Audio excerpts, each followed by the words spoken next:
一個非常之唔錯嘅早餐選擇嚟㗎，我又唔會特別推薦咯。100% natural favourite。一開咗之後咧，食到停唔到口嘅，啲士多啤梨咧真係粒粒都好大，但佢哋唔知嘅。I'm the king of you。Hello， 我係 Bibi 啊。Hello， 哥哥。呢個係細佬。我哋今日拍咩片啊？我哋上咗 Aaron 咧買啲嘢。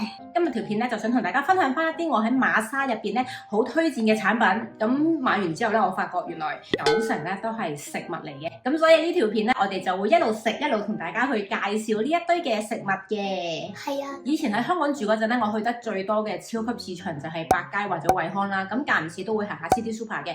但係咧 M&S 呢一個嘅超市咧，我喺香港住嗰陣係絕少入去買嘢嘅。但係嚟到英國之後咧，佢就變咗係我最常去嘅超級市場之一啦。經過呢2年喺英國嘅生活之後啦，我喺馬莎入邊咧都發掘咗好多唔同嘅好東西啊！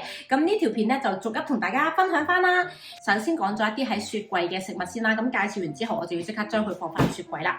咁我哋去馬莎咧，我通常最常買嘅肉類咧就係手上呢2個。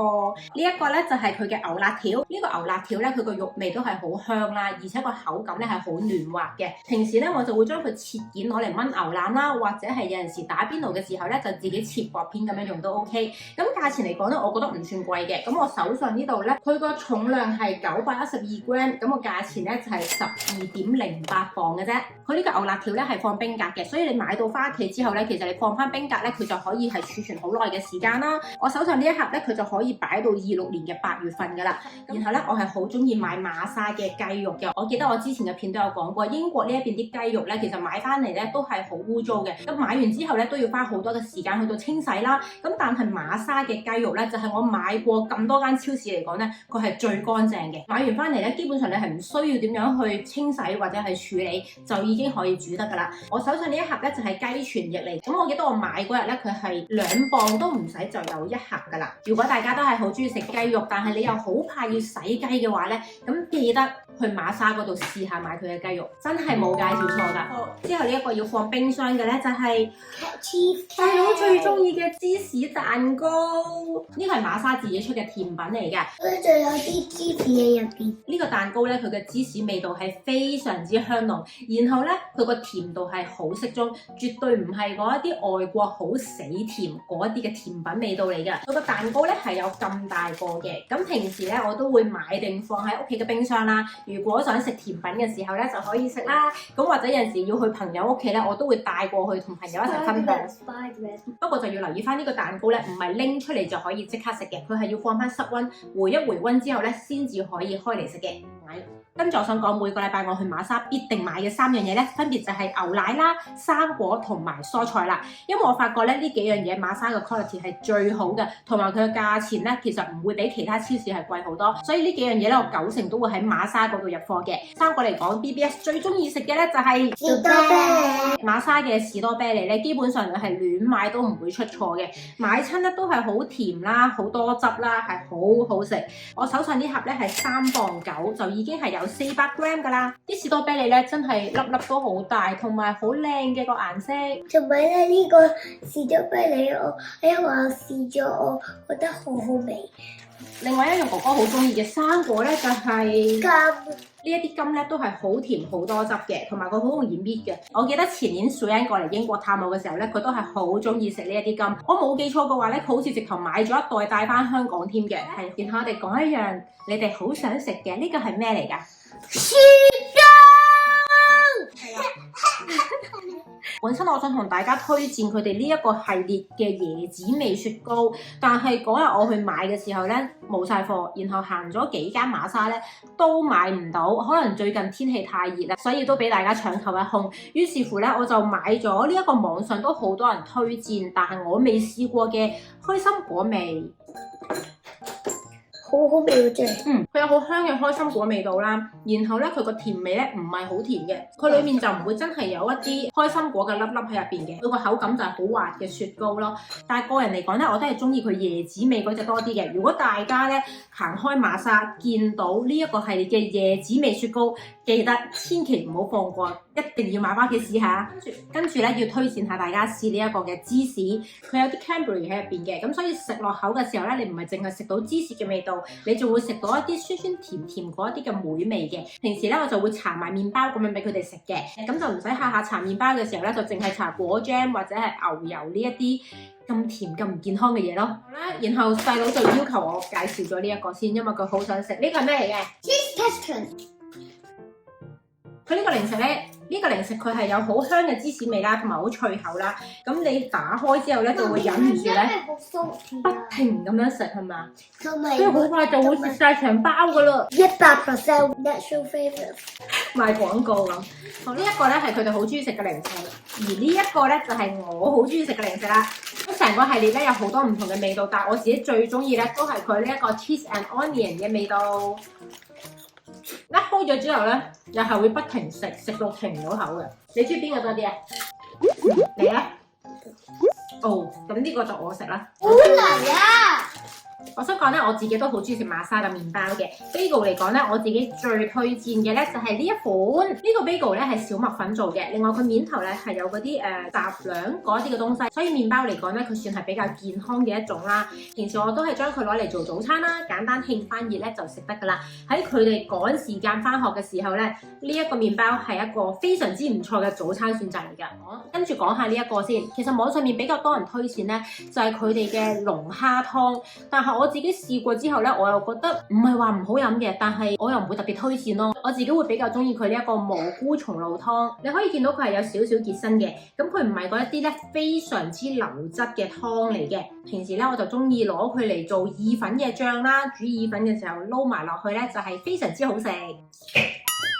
一打開咧，佢係有超級香嘅蘑菇同埋松露味道㗎。除非你本身係好唔中意松露嗰一陣味，或者你好唔中意食蘑菇啦，否則一般人嚟講咧，對佢都好難抗拒啊。跟住呢個係細佬好中意食嘅餅餅，呢個係咩餅啊？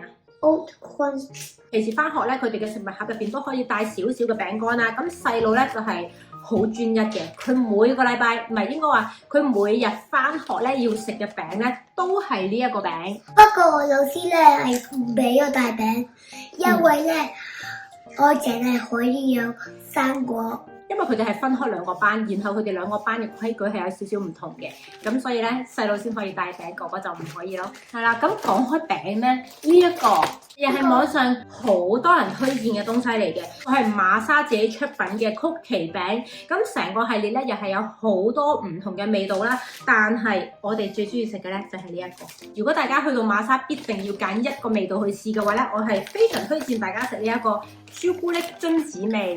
佢一包嘅份量咧其實唔算好多嘅。呢個朱古力餅好味嘅，有好多朱古力味，仲有好多粒嘅。上面咧就係佈滿呢一個朱古力碎同埋榛子碎，咬落口佢係非常之鬆脆啦。然後因為佢係有啲榛子粒粒夾埋喺度，所以你食嘅時候咧，你唔會覺得佢淨係得朱古力嗰一個甜啦。就算自己食晒成塊餅咧，你都唔會覺得好漏嘅。講開甜品，我哋就講埋呢一個 macaron。Yummy! I love this more than that cookie。佢都係瑪莎入邊咧好受歡迎嘅一個商品嚟嘅。我好中意呢個顏色。我知道，佢一共有3個味道，朱古力啦、raspberry 同埋 vanilla。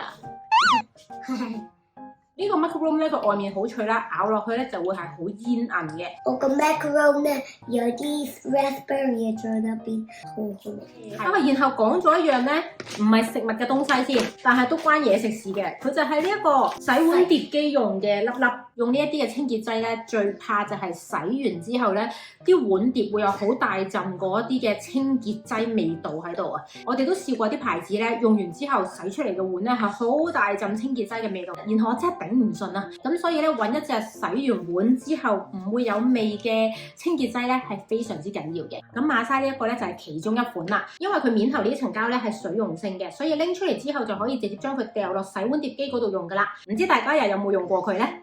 跟住講下呢兩個早餐孖寶。我最中意就係士多啤梨醬，細佬最中意就係 peanut butter。特別要推介馬莎嘅花生醬，因為佢係冇糖啦，冇額外添加嘅油分啦，係100% 純正花生醬嚟嘅。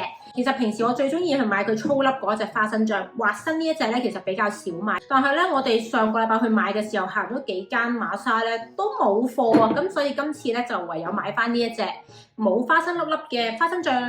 佢嘅花生醬咧好香，俾你聞下。因為佢冇額外添加糖分嘅關係，所以你就咁食落口咧，其實佢唔會有好甜嘅味道，但係食落口咧，佢係有好濃郁嘅花生味喺度嘅。咁花生，我哋最中意就係 peanut butter。係啦，花生醬愛好者係不能夠錯過嘅。然後咧，哥哥中意食嘅就係 strawberry jam，同埋呢個士多啤梨醬咧，入邊有好多嘅士多啤梨醬嘅。打開之後就係一般果醬咁樣啦，佢有好香嘅士多啤梨味。呢個士多啤梨醬咧係我哋試過咁多款嚟講咧，哥哥最中意嘅。所以果醬方面咧，我不停回購，都係咧買馬莎呢一隻嘅士多啤梨醬。就有跟住呢個係蜜糖。英國嘅天氣咧成日都好乾，唔單止係外在嘅皮膚啦，咁連我嘅喉嚨咧都成日會覺得好乾好渴啊，咁所以咧我嚟到之後咧，其實都多咗一個習慣，就係間唔時會沖蜜糖水嚟飲嘅。最近屋企嗰罐蜜糖咧就已經飲晒啦，咁所以咧今次我就試下買馬莎呢一款嘅蜜糖。點解買佢咧？純粹係有朋友推薦，咁佢就話呢一隻蜜糖嘅味道係唔錯，同埋咧飲完之後咧嗰個效果係幾好，咁所以咧我就即管買佢嚟試試。我暫時就唔知道佢嘅味道或者係功效如何。如果大家有興趣知嘅話咧，我之後試咗可以再喺 IG 嗰度同大家分享。最後咧，我哋就要講馬莎嘅奶啊。試過幾隻唔同牌子嘅牛奶之後咧，我自己覺得咧 M&S 啦、Morrisons 同埋 Rachel's 嘅牛奶咧係最好飲嘅。其他超市牌子嘅牛奶咧，我都覺得麻麻地，咁所以咧，我而家買親牛奶咧都淨係買呢3間嘅啫。咁喺馬莎咧，我好中意就係買佢 organic 呢一隻嘅全脂奶，我係唔中意買脫脂奶或者嗰啲咩低脂牛奶嘅，一飲就係要飲全脂奶先最好味噶嘛。咁佢嘅奶味咧就真係會好香啦，好濃郁啦。無論你係就咁飲定係攞嚟沖咖啡的話咧，嗰個味道都係非常之唔錯嘅。講完呢一個鮮奶之後咧，我哋就講下哥哥同細佬中意嘅奶。我咧就中意呢個士多啤梨奶。你咧？細佬咧就中意香蕉奶，呢兩個都係我非常推薦嘅產品嚟嘅。如果大家屋企有小朋友好似細佬咁樣咧，唔係好中意飲淨鮮奶嘅話咧，大家就可以試下買呢一類嘅奶俾佢哋去飲啦。咁我平時開俾佢哋飲咧，其實我會係1比1咁樣開出嚟俾佢哋飲嘅，因為咧佢哋唔知嘅。I'm the king of you。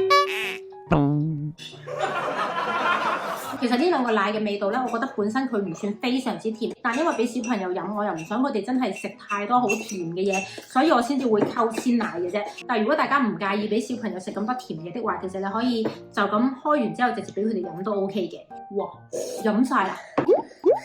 以上呢一啲咧就係今日我推介嘅東西啦，唔知當中有幾多嘢咧，大家係試過嘅咧，不妨可以留言同我分享翻。又或者如果大家有啲咩馬莎嘅好物推介咧，都不妨喺下邊留言話俾我知，等我下次咧可以買嚟試試啊！我哋今日條片就係咁先，嚟緊 Facebook、IG 同下條片再見啦，拜拜。拜拜。